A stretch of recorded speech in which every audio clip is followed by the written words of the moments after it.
বিসমিল্লাহির রহমানির রহিম। আসসালামু আলাইকুম ওয়া রাহমাতুল্লাহি ওয়া বারাকাতুহু। সম্মানিত দর্শক শ্রোতা ভাই এবং বোনেরা, আমি এখন আপনাদের খেদমতে সূরা আল মায়েদার ৯৬, ৯৭, ৯৮ এই তিনটি আয়াতের বাংলা তর্জমা পড়ে শোনাব। বিসমিল্লাহির রহমানির রহিম।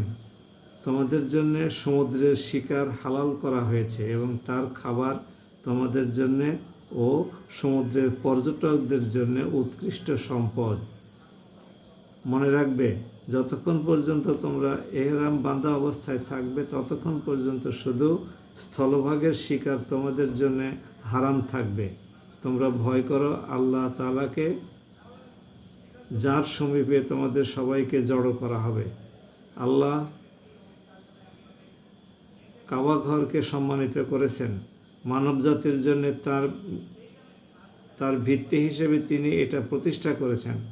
একইভাবে তিনি সম্মানিত করেছেন হজের পবিত্র মাসকে, কোরবানির জন্তুকে এবং এই উদ্দেশ্যে পট্টি বাঁধা জন্তুগুলোকে। এটা এই জন্যে যাতে করে তারা এ কথা জেনে নিতে পারে যে আকাশমালা ও পৃথিবীর যেখানে যা কিছু আছে আল্লাহ তাআলা তা সবই জানেন। অবশ্যই আল্লাহ সব বিষয়ে সর্বজ্ঞ। তোমরা জেনে রেখো, অবশ্যই আল্লাহ শাস্তি দানের ব্যাপারে খুবই কঠোর। নিঃসন্দেহে পুরস্কারের বেলায়ও আল্লাহ তাআলা ক্ষমাশীল, পরম দয়ালু।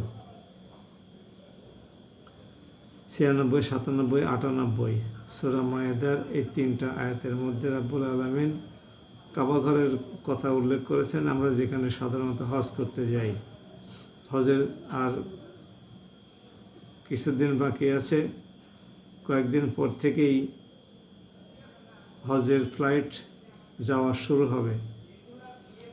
কিন্তু আমরা পরিতাপের সাথে লক্ষ্য করছি যে মধ্যপ্রাচ্যে এবার যুদ্ধের দামামা চলছে।